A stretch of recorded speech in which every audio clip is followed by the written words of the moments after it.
வணக்கம். இன்றைய முக்கிய நிகழ்வுகள். புதுச்சேரியில் பொதுப்பணித்துறை பணிநீக்க ஊழியர்களுக்கு பணி வழங்கப்படும்.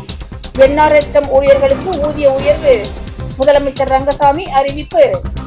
புதுச்சேரி வில்லியனூரில் மினி ஸ்டேடியம் அமைக்கப்படும். அமைச்சர் நமசிவாயம் தகவல். பதவி விலக கோரி அமைச்சர் வீட்டை முற்றுகையிட முயன்ற காங்கிரசார். போலீசார் தடுத்து நிறுத்தியதால் தள்ளுமுள்ளு. புதுச்சேரி ராஜ்நிவாசில் கவர்னர் கொடுத்த இஃப்தார் நோன்பு விருந்து. முதலமைச்சர், அமைச்சர், சட்டமன்ற உறுப்பினர்கள், இஸ்லாமியர்கள் பங்கேற்பு. புதுச்சேரியில் பொதுப்பணித்துறை பணிநீக்க ஊழியர்களுக்கு பணி வழங்கப்படும் என்றும் NRHM ஊழியர்களுக்கு ஊதிய உயர்வு வழங்கப்படும் எனவும் புதுச்சேரி மாநகராட்சியாக தரம் உயர்த்தப்படும் என்றும் முதலமைச்சர் ரங்கசாமி அறிவித்துள்ளார்.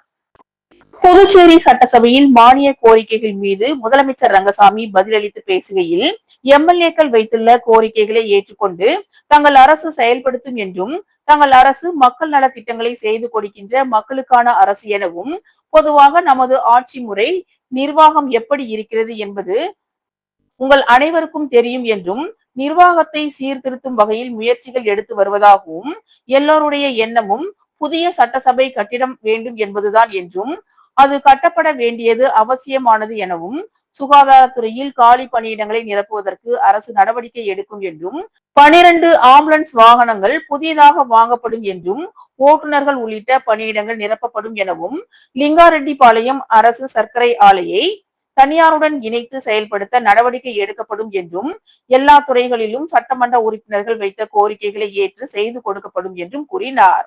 புதுச்சேரியில் தேசிய சுகாதார இயக்கத்தின் செவிலியர்களது ஊதியம் ஏற்கனவே அவர்கள் பெறும் ஊதியத்துடன் தலா 15,000, 12,000, 10,000 என நிலை வாரியாக உயர்த்தி வழங்கப்படும் என்றார்.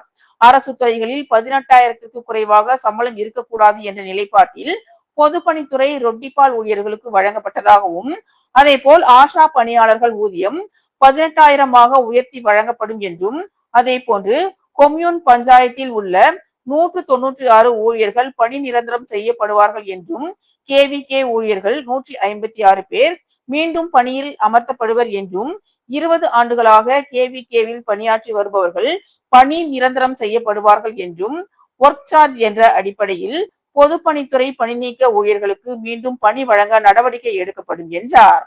புதுச்சேரி, உழவர்கரை ஆகிய நகராட்சிகளோடு அரியாங்குப்பம், வில்லியனூரை ஒட்டிய நகர அமைப்பு பகுதிகளை இணைத்து புதுச்சேரி மாநகராட்சியாக உருவாக்கப்படும் என்றும், இதனால் மக்களுக்கு பல நன்மைகள் கிடைக்கும் எனவும், இடுகாட்டில் பணிபுரியும் சுமார் 600 பேருக்கு தனியார் அவ்வப்போது தொகை வழங்குவதாகவும், இருப்பினும் அரசு அவர்களுக்கு அடையாள அட்டை வழங்கி அரசின் ஊக்கத்தொகையாக மாதம் 3,000 ரூபாய் வழங்கப்படும் என்றார்.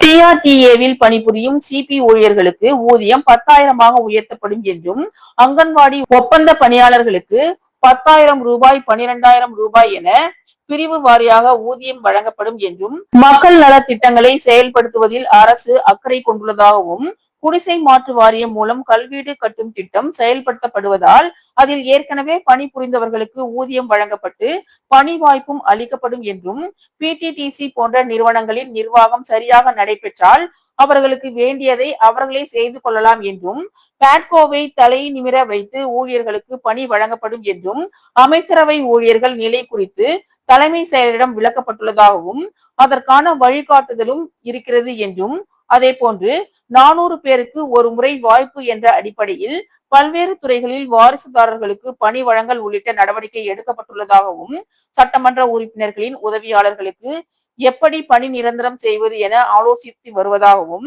MLA-க்கள் என்ன நினைக்கிறார்களோ அதனை நிறைவேற்றி கொடுக்க வேண்டும் என்பதே அரசின் எண்ணமாக இருப்பதாகவும் கூறினார். ஓராண்டு என்றல்ல 6 மாதங்களில் கூட திட்டங்கள் நிறைவேற்றப்படும் என்பதால் சட்டப்பேரவை உறுப்பினர்கள் கோரிக்கைகள் அனைத்தும் நிறைவேற்றப்படும் என்று கூறினார்.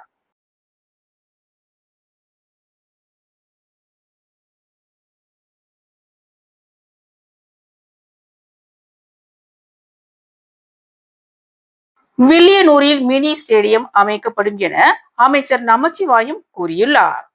கேள்வி நேரத்தின் போது எதிர்க்கட்சி தலைவர் இரா சிவா பேசுகையில், கிராமப்புற மாணவர்கள் விளையாட்டு திறனை மேம்படுத்தும் விதமாக கொம்யூன் வாரியாக ஒரு விளையாட்டு மைதானம் அமைக்கப்படும் என அரசின் அறிவிப்பு செயல்பாட்டுக்கு வரவில்லை என்றும், வில்லியனூரில் எந்த பகுதியில் விளையாட்டு மைதானம் அமைக்க திட்டமிடப்பட்டுள்ளது என்றும் கேள்வி எழுப்பினார். அதற்கு பதிலளித்த நமச்சிவாயம், கொம்யூன் வாரியாக விளையாட்டு திடல் அமைக்க அரசு நடவடிக்கை எடுத்து வருவதாகவும், வில்லியனூரில் தில்லை நகரில் அரசு புறம்போக்கு இடம் தேர்வு செய்யப்பட்டு விளையாட்டு மைதானம் அமைப்பதற்கு ஆய்வு செய்யப்பட்டு வருகிறது என்றும் கூறினார். பின்னர் எதிர்க்கட்சி தலைவர் இரா சிவா பேசுகையில், தொகுதியில் கோவில் இடங்கள் உள்ளதாகவும், இதில் விளையாட்டு மைதானம் அமைத்து தரலாம் என்றும், தடையில்லா சான்று வாங்கித்தர தான் தயாராக உள்ளதாகவும் கூறினார்.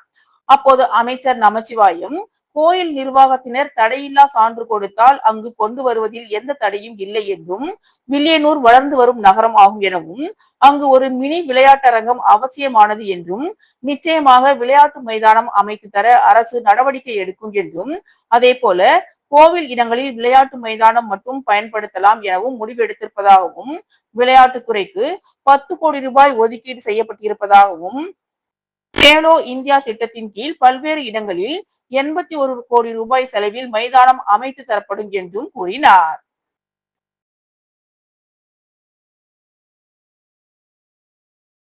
பதவி விலக கோரி அமைச்சர் வீட்டை முற்றுகையிட முயன்ற காங்கிரசாரை போலீசார் தடுத்து நிறுத்தியதால் தள்ளுமுள்ளு ஏற்பட்டது. லஞ்ச வழக்கில் பொதுப்பணித்துறை தலைமை பொறியாளர் கைது செய்யப்பட்டதால் துறை அமைச்சரான லட்சுமி நாராயணன் பதவி விலக கோரி புதுச்சேரியில் அவரது வீட்டை முற்றுகையிட ஊர்வலமாக சென்ற காங்கிரசாரை போலீசார் தடுத்ததால் தள்ளுமுள்ளு ஏற்பட்டது. இதில் முன்னாள் முதலமைச்சர் நாராயணசாமி உள்ளிட்ட 100க்கும் மேற்பட்ட காங்கிரசாரை போலீசார் கைது செய்தனர். லஞ்சம் பெற்ற வழக்கில் புதுச்சேரி பொதுப்பணித்துறை தலைமை பொறியாளர் தீனதயாளன், காரைக்கால் செயற்பொறியாளர் சிதம்பரநாதன், மன்னார்குடி தனியார் ஒப்பந்த நிறுவனத்தை சேர்ந்த கான்ட்ராக்டர் இளமுருகன் ஆகிய 3 பேரை காரைக்காலில் சிபிஐ அதிகாரிகள் கைது செய்தனர். பொறியாளர்கள் வீட்டில் இருந்து 73 லட்சம் ரூபாய் பணம் மற்றும் ஆவணங்களை பறிமுதல் செய்யப்பட்டது. இதற்கு பொறுப்பேற்று பொதுப்பணித்துறை அமைச்சர் லட்சுமி நாராயணன் பதவி விலக கோரி அவரது வீட்டை முற்றுகையிட்டு போராட்டம் நடத்தப்படும் என புதுச்சேரி மாநில காங்கிரஸ் கட்சி சார்பில் அறிவிக்கப்பட்டிருந்தது. அதன்படி நேற்று மாலை 5 மணி அளவில் புதுச்சேரி காந்தி வீதி, நேரு வீதி சந்திப்பில் முன்னாள் முதலமைச்சர் நாராயணசாமி தலைமையில் எம்எல்ஏக்கள் வைத்தியநாதன், ரமேஷ் பரபத், காங்கிரஸ் சீனியர் துணை தலைவர் தேவதாஸ், முன்னாள் அரசு கொறடா அனந்தராமன், முன்னாள் எம்எல்ஏ கார்த்திகேயன், இளைஞர் காங்கிரஸ் தலைவர் ஆனந்த் பாபு, நடராஜன், மகிழா காங்கிரஸ் தலைவி நிஷா மற்றும் 350க்கும் மேற்பட்ட காங்கிரசார் திரண்டனர். காந்தி வீதியில் ஊர்வலமாக கோஷமிட்டபடி சென்றனர். காங்கிரஸ் போராட்டத்தையொட்டி காந்தி வீதி, அரவிந்தர் வீதி சந்திப்பில் போலீசார் பேரிகார்டுகளை வைத்து தடுப்பு ஏற்படுத்தியிருந்தனர். மேலும் பெருமாள் கோயில் வீதிகளின் இருபுறமும் தடுப்புகள் வைக்கப்பட்டு போலீசார் குவிக்கப்பட்டனர். காந்தி வீதியில் இருந்து பெருமாள் கோயில் வீதி வரையிலும் 100க்கும் மேற்பட்ட போலீசார் குவிக்கப்பட்டிருந்தனர். மேலும் கலவரத்தை அடக்கும் வஜ்ரா வாகனமும் நிறுத்தப்பட்டிருந்தது. இதற்கிடையே அமைச்சர் வீடு நோக்கி வந்த காங்கிரசாரை காந்தி வீதி, அரவிந்தர் வீதி அருகே போலீசார் தடுத்து நிறுத்தினர். இதனால் இரு தரப்புக்கும் இடையே தள்ளுமுள்ளு ஏற்பட்டது. இதனையடுத்து அனைவரும் ரோட்டில் அமர்ந்து போராட்டத்தில் ஈடுபட்டனர். சிறிது நேரத்திற்கு பிறகு காங்கிரசாரை குண்டு கட்டாக தூக்கி கைது செய்து வாகனத்தில் ஏற்றிச் சென்றனர். இதில் நாராயணசாமி, எம்எல்ஏக்கள் உட்பட 100க்கும் மேற்பட்டோரை போலீசார் கைது செய்தனர். அவர்களை கைது செய்து கரிக்குடோன் கொண்டு செல்லப்பட்டு பின்னர் அனைவரும் விடுவிக்கப்பட்டனர்.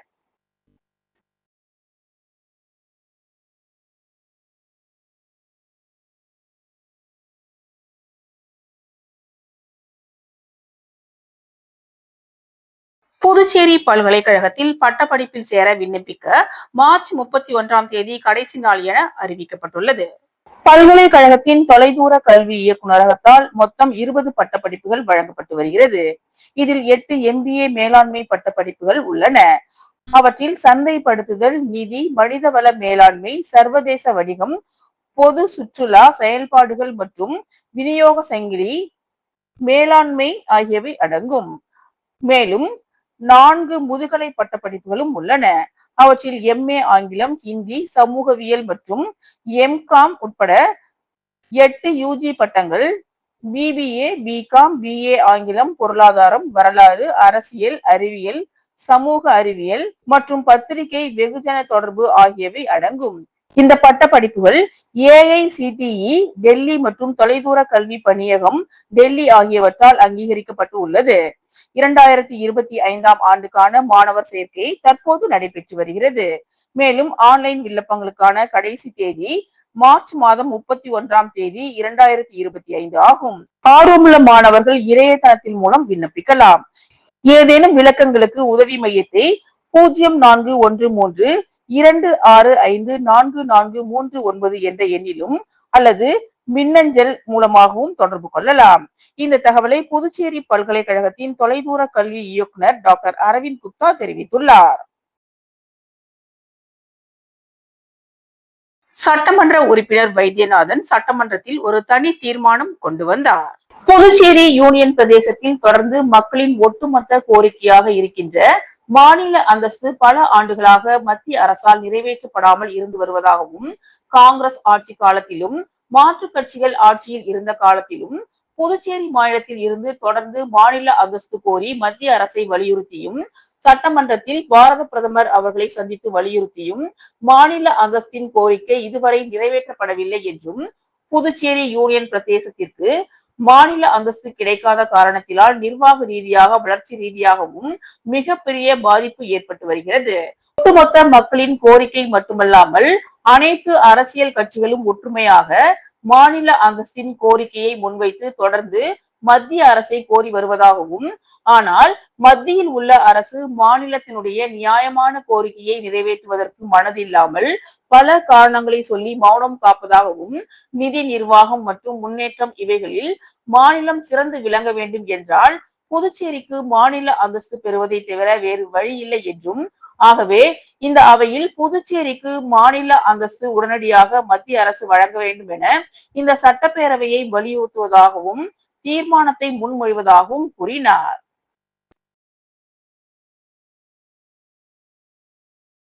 விதவை பெண்கள் உதவித்தொகையில் கூடுதலாக 500 ரூபாய் உயர்த்தி வழங்க வேண்டும் என சட்டமன்ற உறுப்பினர் சந்திர பிரியங்கா சட்டமன்றத்தில் வேண்டுகோள் விடுத்தார். விதவை பெண்மணிகளுக்கு உதவி தொகையில் கூடுதலாக 500 ரூபாய் உயர்த்தி வழங்க வேண்டி சந்திர பிரியங்கா எம்எல்ஏ சட்டப்பேரவையில் விடுத்த கோரிக்கையை ஏற்று முதலமைச்சர் ரங்கசாமி தாராள மனதுடன் 1000 ரூபாய் உயர்த்தி 3500 வழங்குவதாக அறிவித்ததை தொடர்ந்து நெடுங்காடு கோட்டுச்சேரி தொகுதி சட்டமன்ற உறுப்பினர் சந்திர பிரியங்கா முதலமைச்சர் ரங்கசாமி அவர்களை நேரில் சந்தித்து நன்றி தெரிவித்தார். புதுச்சேரி கடற்கரை காந்தி திடலில் மாபெரும் சைக்கிளத்தான் 2025 நடைபெற்றது. மத்திய தொழில் பாதுகாப்பு படைப்பிரிவு மற்றும் புதுச்சேரி சுற்றுலாத்துறை இணைந்து நடத்திய மாபெரும் கடலோர சைக்கிளத்தான் 2025 நிகழ்ச்சி கடற்கரை சாலை காந்தி திடலில் நடைபெற்றது. துணைநிலை ஆளுநர் கைலாஸ்நாதன் சிறப்பு விருந்தினராக கலந்து கொண்டு உரை நிகழ்த்தினார். முதலமைச்சர் ரங்கசாமி, சட்டப்பேரவை தலைவர் செல்வம், பொதுப்பணித்துறை அமைச்சர் லட்சுமி நாராயணன், மத்திய தொழில் பாதுகாப்பு படை துணை காவல் தலைமை ஆய்வாளர் சிவகுமார் ஆகியோர் நிகழ்ச்சியில் கலந்து கொண்டனர். புதுச்சேரி ராஜ்நிவாசில் கவர்னர் கொடுத்த இஃப்தார் நோன்பு விருந்தில் முதலமைச்சர், அமைச்சர்கள், சட்டமன்ற உறுப்பினர்கள், இஸ்லாமியர்கள் கலந்து கொண்டனர். ரம்ஜான் பண்டிகையை முன்னிட்டு புதுச்சேரி வக்ஃபு வாரியம் சார்பில் இஃப்தார் நோன்பு திறப்பு நிகழ்ச்சி ராஜ்நிவாசில் நேற்று மாலை நடைபெற்றது. இதில் கவர்னர் கைலாஸ்நாதன் இஃப்தார் நோன்பு விருந்து அளித்தார். நிகழ்ச்சியில் முதலமைச்சர் ரங்கசாமி, சபாநாயகர் செல்வம், அமைச்சர்கள் நமச்சிவாயம், லட்சுமி நாராயணன், தேனி ஜெயக்குமார், திருமுருகன், சாய் ஜே சரவணகுமார், துணை சபாநாயகர் ராஜவேலு, தலைமை செயலர் சரத் சௌகான், டிஜிபி சாலினி சிங் மற்றும் எம்எல்ஏக்கள், அரசு செயலர்கள், காவல்துறை உயர் அதிகாரிகள் மற்றும் வக்ஃபு வாரிய உறுப்பினர்கள், அதிகாரிகள் மற்றும் 350க்கும் மேற்பட்ட இஸ்லாமிய சமூகத்தினர் கலந்து கொண்டனர். முன்னதாக நிகழ்ச்சியை கவர்னர் கைலாஸ்நாதன் தொடங்கி வைத்து பேசுகையில், இஃப்தார் நிகழ்ச்சியை சமூக ஒற்றுமையின், மத நல்லிணக்கத்தின் அடையாளமாக பார்ப்பதாகவும், நாட்டின் இறையாண்மையை வலுப்படுத்தி ஒருமைப்பாட்டை மேம்படுத்த இது போன்ற நிகழ்ச்சிகள் வழிவகுக்கும் என்று நம்புவதாகவும், இஃப்தாரின் அர்த்தமும் அதன் சமூக முக்கியத்துவமும் அதுதான் என்றும், இஃப்தார் என்பது முஸ்லிம் சமுதாயத்திற்கே உரிய ஒரு ஆன்மீக நிகழ்வாக இருந்தாலும் அதன் அடிப்படை சாராம்சம் என்பது ஒட்டுமொத்தமாக சமுதாயத்தின் மனிதநேயம், சமத்துவம், சகோதரத்துவம், ஈகை பண்பு என்பதாகத்தான் இருக்கிறது என்றும், இதனை நாம் மறந்துவிட முடியாது எனவும், பல மொழி, சமயம், பண்பாடு கொண்ட இந்திய நாட்டில் வரலாறு நெடுகிலும் மனிதநேயம், சமத்துவம், சகோதரத்துவம் தத்துவங்கள் தான் சமுதாய வளர்ச்சிக்கு அடிப்படையாக இருந்து வருவதாகவும் கூறினார்.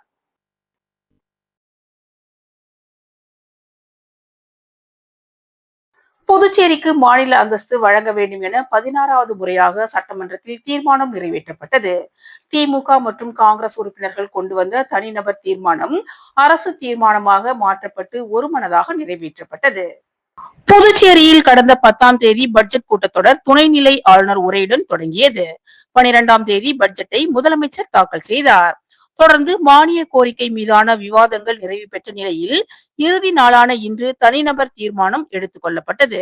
புதுச்சேரிக்கு மாநில அந்தஸ்து வழங்க வேண்டும் என மத்திய அரசை வலியுறுத்தி சட்டமன்றத்தில் ஏற்கனவே 15 முறை ஒருமனதாக தீர்மானங்கள் நிறைவேற்றி உள்ள நிலையில் மீண்டும் இன்று காங்கிரஸ் மற்றும் திமுக உறுப்பினர்கள் தீர்மானம் கொண்டு வந்தனர். இதன் மீது பேசிய எதிர்க்கட்சி தலைவர் இரா சிவா, மாநில அந்தஸ்து பெற ஆட்சியை கலைத்து விட்டு வாருங்கள், போராடுவோம் என முதலமைச்சர் ரங்கசாமிக்கு அழைப்பு விடுத்தார். இதனையடுத்து தனிநபர் தீர்மானத்தை அரசு தீர்மானமாக முதலமைச்சர் ரங்கசாமி கொண்டு வந்தார்.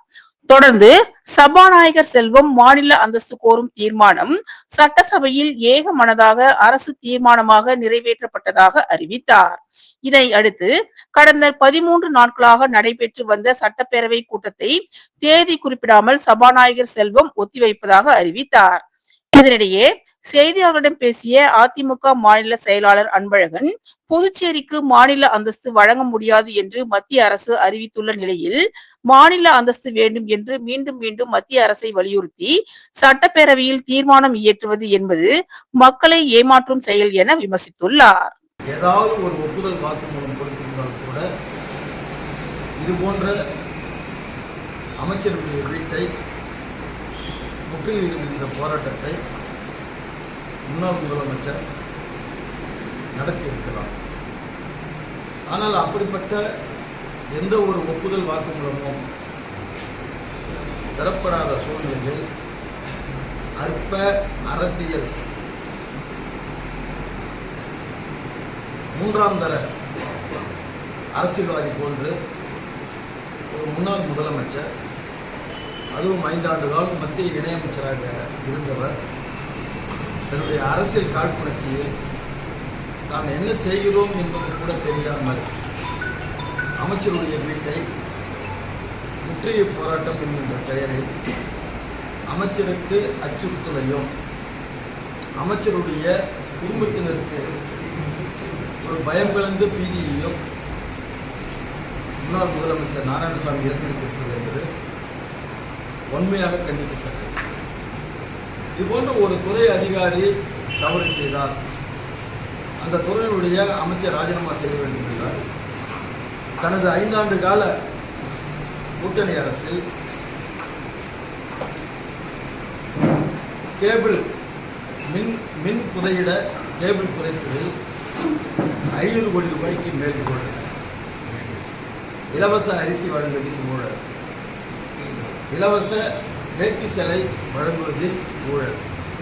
மத்திய அரசு மருத்துவ திட்டத்தை ஏற்காத ஓய்வூதியதாரர்களுக்கு நிர்ணயிக்கப்பட்ட ஓய்வூதியப்படி வழங்குவது தொடர வேண்டும் என இந்திய கம்யூனிஸ்ட் கட்சியின் பாராளுமன்ற உறுப்பினர் சுப்பராயன் மத்திய அரசுக்கு கோரிக்கை வைத்துள்ளார்.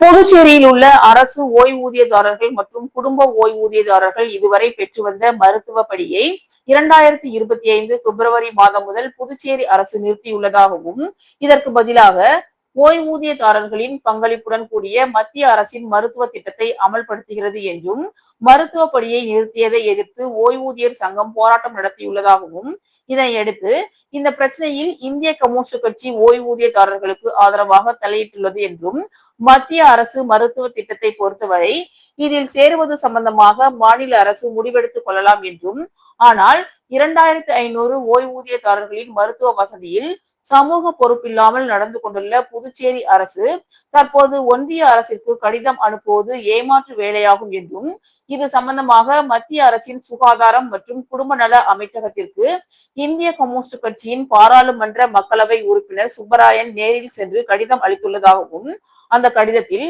பழைய மருத்துவப்படி திட்டத்திலிருந்து புதிய திட்டத்திற்கு மாறுவது ஓய்வூதியதாரர்கள் மற்றும் குடும்ப ஓய்வூதியதாரர்களின் விருப்பத்தை பெற வேண்டும், விருப்பம் கொடுப்பவர் மட்டுமே மத்திய அரசு மருத்துவ திட்டத்தில் சேர்க்கப்பட வேண்டும் என்றும், மற்றவர்களுக்கு ஏற்கனவே இருந்து வரும் மருத்துவ படி வழங்குவது தொடர வேண்டும் எனவும் கோரியுள்ளார். மேலும் மத்திய சுகாதார அமைச்சகத்தின் வழிகாட்டுதல் படி 2000 அட்டைதாரர்களுக்கு ஒரு நல மையம் இருக்க வேண்டும் என்றும், ஆனால் புதுச்சேரியில் 25,000 அட்டைதாரர்களுக்கு ஒரே நல மையம் தான் உள்ளதாகவும், போதுமான நல மைய வசதிகள் இல்லாத நிலையில் வழங்கி வந்த மருத்துவ படியை நிறுத்துவது ஓய்வூதியதாரர்களின் உரிமையை பறிப்பதாகும் எனவும் கூறியுள்ளார்.